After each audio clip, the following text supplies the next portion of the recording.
Hindi sa pare. Ngayon, yung pagrorosaryo, kapatid, bawal sa Biblia yon. Ikinalulungkot ko, wag kang magagalit, tinanong mo, hindi naman kita inaatake. At kahit sino, hindi ko naman inaatake. Bawal ni Kristo yung ulit-ulit na panalangin sa 7 ng Mateo. At sa pananalangin ninyo ay huwag ninyong gamitin ang walang kabuluhang paulit-ulit na gaya ng ginagawa ng mga hentil, sapagkat iniisip nilang dahil sa kanilang maraming kasasalita ay didinggin sila. Huwag nga kayong magsigaya sa kanila, sapagkat talastas ng inyong Ama ang mga bagay na inyong kinakailangan bago ninyo hingin sa Kanya. Hindi mo pa nga nasasabi, alam ng Diyos yun eh. Ba't kailangan mong ulit-ulitin?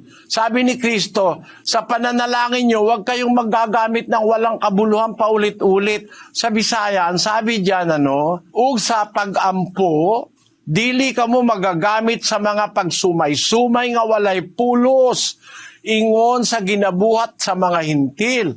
Kay nagadahom sila nga pagapatalinhugan sila tungod sa ilang daghan nga pagsulti. Busa, dili ka mo manig-ingon kanila, kay nahibalo ng inyong amahan sa inyong mga kinahanglan, sa wala pa kamo magapangayo kaniya. Paano kang gagamit pa ng rosaryo? Ang rosaryo, ulit-ulit na panalangin yan biro mo, ulit-ulitin mo. Hindi naman bingi ang Diyos. Hindi naman siya bingi. Hindi naman siya makulit. Kinukulit lang nung iba. Trabaho nung mga hintil yan nung araw. Akala nila kung marami silang sinasabi, papakinggan sila. Ang Diyos nga sabi nga nung kanta yung, I believe above the storm, the smallest prayer will still be heard. I believe that someone in the great somewhere hears every word. O, kita mo?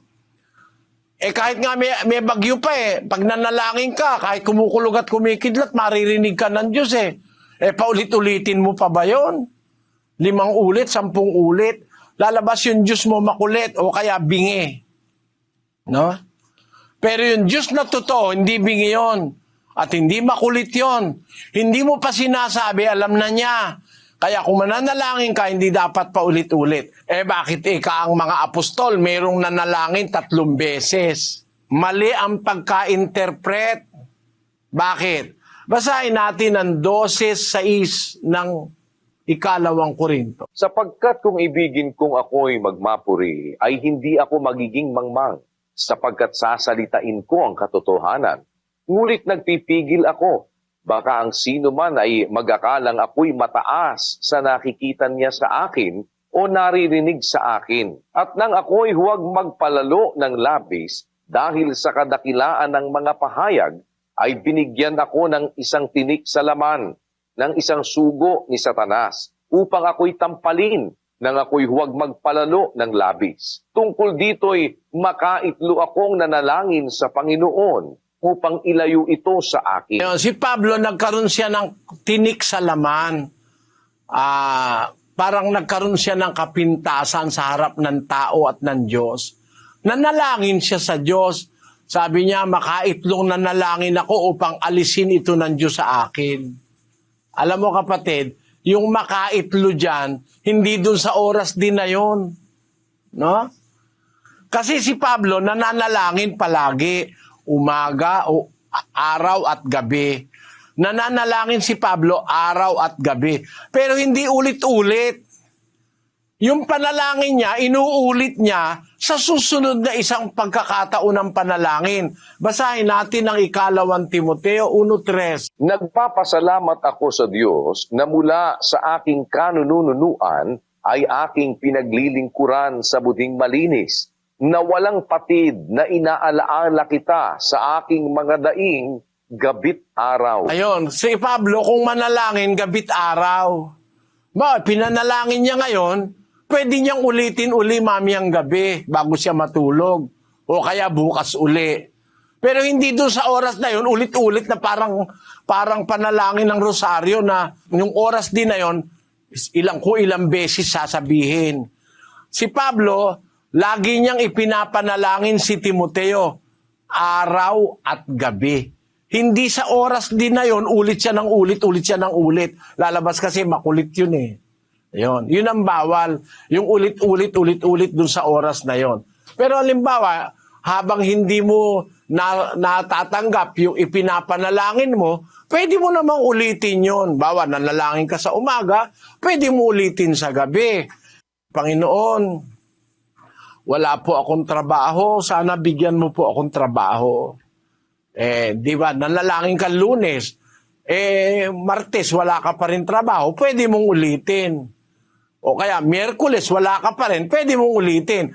Pero doon sa oras na yun, Lunes, Panginoon, wala po akong trabaho, bigyan mo ako. Panginoon, wala po akong trabaho, bigyan mo ako. Panginoon, wala po akong trabaho, bigyan mo ako. Panginoon, hindi pwede yun, lalabas makulit ang Diyos noon. Pwede mong ulitin sa ibang pagkakataon ng panalangin. Pero doon sa mismong oras na yun, gaya ng ginagawa ng mga nagro-rosaryo, mali yun, kapatid. Bawal ni Kristo yun. Hindi naman katakataka, kapatid na Rachel. Kasi, ang aral ng rosaryo, hindi naman galing kay Kristo yan eh. Pakinggan mo sa aklat ng Katoliko kung kanino galing yung rosaryo. Ito po ang Aklat Katoliko, The Secret of the Rosary sa page 18. Ito po ay sinulat ni Louis de Montfort, Roman Catholic author, priest and confessor. But it was only in the year 1214, however, that Holy Mother Church received the Rosary in its present form and according to the method we use today. It was given to the Church by Saint Dominic, who had received it from the Blessed Virgin as a powerful means of converting the Albigensians and other sinners. Hindi naman pala galing kay Kristo yan eh. Galing daw yan kay Santo Domingo. No? Na di umano, galing naman daw kay Blessed Virgin. Paano mangyayari yun? Patay na si Blessed Virgin nung mabuhay itong Santo Domingo ito. Malaki naman kasinungalingan yan. Ibig mo sabihin si Maria na nakalibing, patay, nagdala ng rosaryo, binigay kay Santo Domingo. Paano mangyayaring mabigyan yan ni Maria ng rosaryo, patay na rin si Maria nung panahon na yon. 1,000 taon ang patay si Maria nung nabuhay si Santo Domingo. Paano nangyari na ibinigay ni Maria kay Santo Domingo yung rosaryo? Si Maria hindi naman nagro-rosaryo. Wala namang mababasa sa Biblia ang rosaryo. In the first place, walang mababasa sa Biblia na rosaryo. Kanino galing? Kay Santo Domingo. Umano, galing kay Santa Maria. Paano maibibigay ni Santa Maria? Patay na si Santa Maria nung mabuhay si Santo Domingo. At saka, paano siyang bibigyan ng rosaryo? Wala naman rosaryo si Maria. Siguro ibang Maria yon. Iyon ang ibig kong sabihin, kapatid. Naunawaan mo po ibig kong sabihin, kapatid na Rachel? Opo, nawaan ko po. Salamat po, Brother Erling. Salamat sa Diyos. Pagpalain ka nawa ng Panginoon, kapatid. Okay.